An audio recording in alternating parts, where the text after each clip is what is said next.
started working at Briarfield Mall around a month ago, and up until tonight, I was working the day shift. I liked it.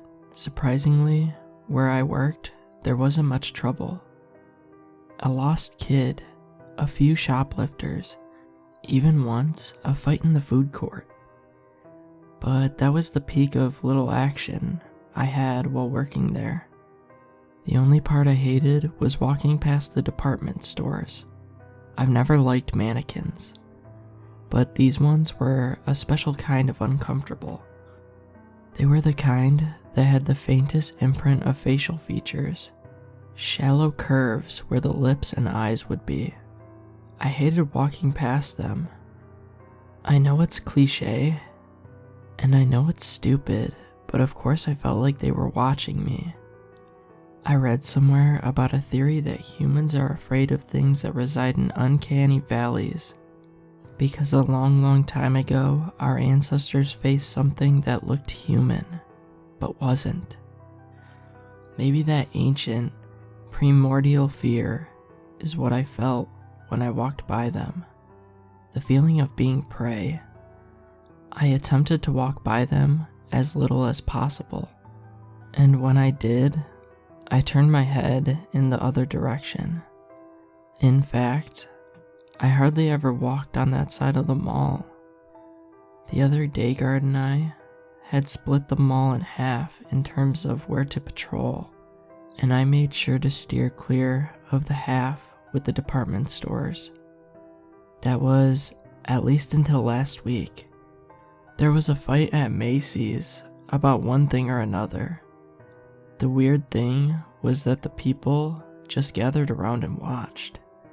Usually there's one or two well-meaning workers that try to at least interfere. This time, they just sat and watched, like the crowds watching the barbarians in Rome. And then, right as we pulled the fighters apart, they just dispersed and went about their shopping as if nothing had happened. As we dragged the idiots who decided to fight over a pair of shoes to our office, my gaze couldn't help but wander towards the mannequins. They seemed different, not even recently changed, but different from when I saw them on my way to break up the fight. They had been rearranged this week, but that wasn't what was off about them. Their subtle, barely there, facial features felt more pronounced and obvious. Their faint smiles looked more like soft, toothy grins. Their eyes, once merely indentations, appeared to begin to bulge out of their head. They seemed more alive altogether, like the fight and sudden burst of hate had aroused them from a deep slumber. I brushed off the familiar feeling of being watched and helped my fellow guards drag the ornery shoppers out of the store. Later that week, a few days ago, I got reassigned to the night shift. I wasn't entirely sure that we needed one.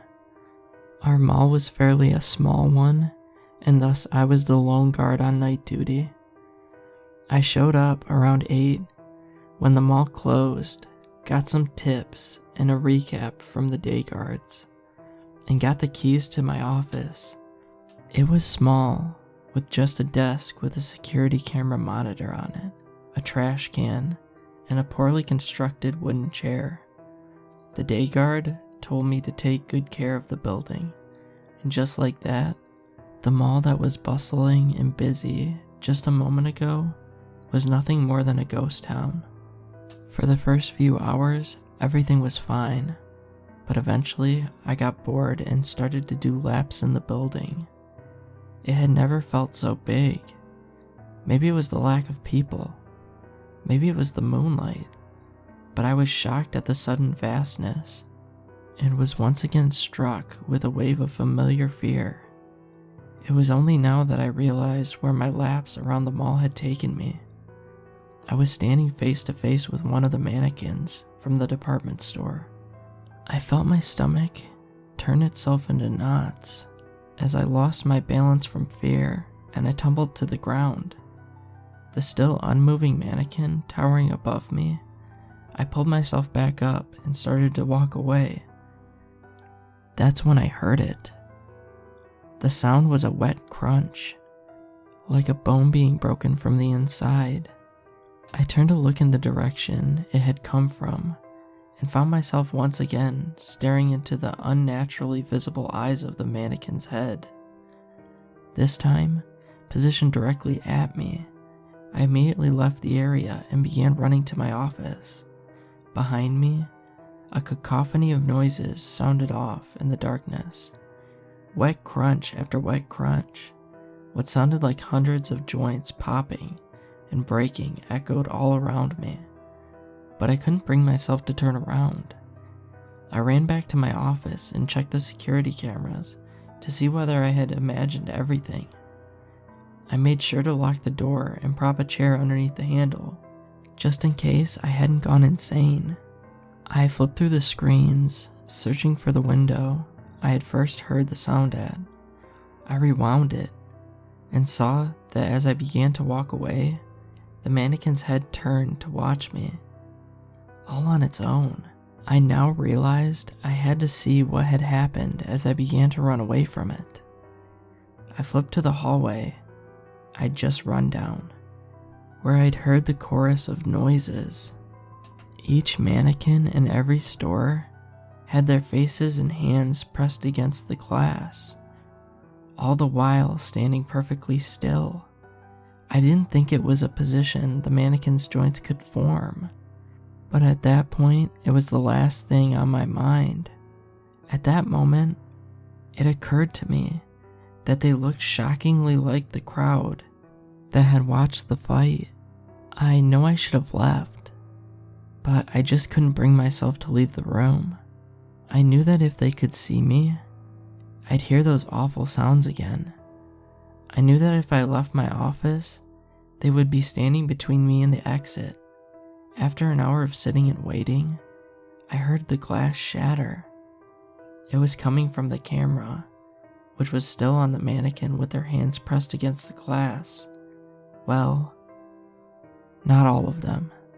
One of them, the one I'd come face to face with, had begun to move again. The thing swung its head up and then thrust it into the window. The rest of the mannequins began to follow suit, and in a moment, the glass, my last hope of keeping them as far as possible from me, had been shattered and fell to the ground. The sound of 1,000 tiny shards cascading to the ground and breaking was almost worse than the sound of the mannequin's movement. Then, the one that had broken the glass began to move his arms, which were still in the position of being pressed against the glass, which was no longer there. He stepped into the ground floor of the mall and into the moonlight, and once again, the others followed suit. Then they began to shamble in every direction. Some went towards the food court, others towards the arcade. They just aimlessly limped wherever they felt like. I turned off the monitor and could no longer force myself to watch this parade of grotesque creatures. I turned and fell to the floor, reaching for the trash can in vain and ending up vomiting onto the carpet. I heard a cracking sound and shot up, slipping on my own vomit and falling backwards onto the wooden chair, breaking it in half. What I had heard was the sound of one of those things shuffling towards my office, and the sound of the chair snapping had alerted a whole horde of them to my presence. Once again, the noise of dozens of them crawling towards me sounded off into the night, echoing seemingly endlessly. Since I'd broken the chair, my only thing between me and them was a frail door lock. Without thinking, I slid the desk, monitor and all, in front of the door, all the while hearing those god-awful noises. When they'd finally reached it, I heard them beginning to scratch and pound on the door. After a while, in their futile attempts to break down the door, the noises stopped for a while. I moved the desk, back from the door just enough to be able to put my head against it and try to listen to anything from the other side. All I heard was a faint shuffling, and I assumed they were beginning to return to their store windows, as it was already almost morning. I'd never wished for the sun to rise so much. I had no reason to believe they'd stop when it came up, but I felt safer knowing the night was almost over. All at once, my door was split in two, and hundreds of hands reached towards me, gripping my shirt, my arms, my everything. Inside their plastic exteriors, I could feel something clawing at its own skin.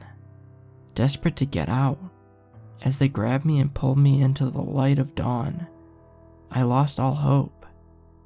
There seemed to be double the amount I had seen on the monitor, and each mannequin's face was pointed right at me. They once again looked like the crowd that had watched the fight.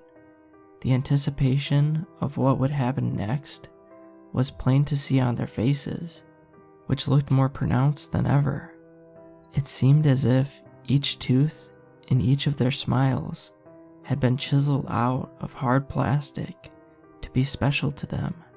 Each eye looked capable of producing tears. They watched as the mannequin that had broken the glass first dragged me back into the store it had come from. As my vision began to fade, the last thing I saw was the horde of plastic monstrosities climbing back into their display cases. The last thing I heard was the terrible popping noise. I awoke to the daylight shining on me.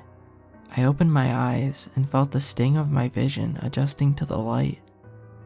I could see a crowd of shoppers in front of me, staring and going about their lives. I tried to move but was unable to, and a wave of panic swept over my body. I jerked my eyes to see as much as I could around me, and saw a mannequin to either side of me. As I stared paralyzed in fear, I realized where I was. I was in the display case from the department store I'd broken up the fight in just a couple days ago. In fact, I was in the exact same spot as the mannequin that I had first seen move.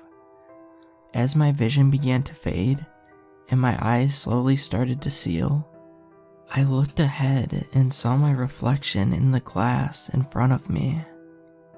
It was nothing more than a dull, almost faceless mannequin.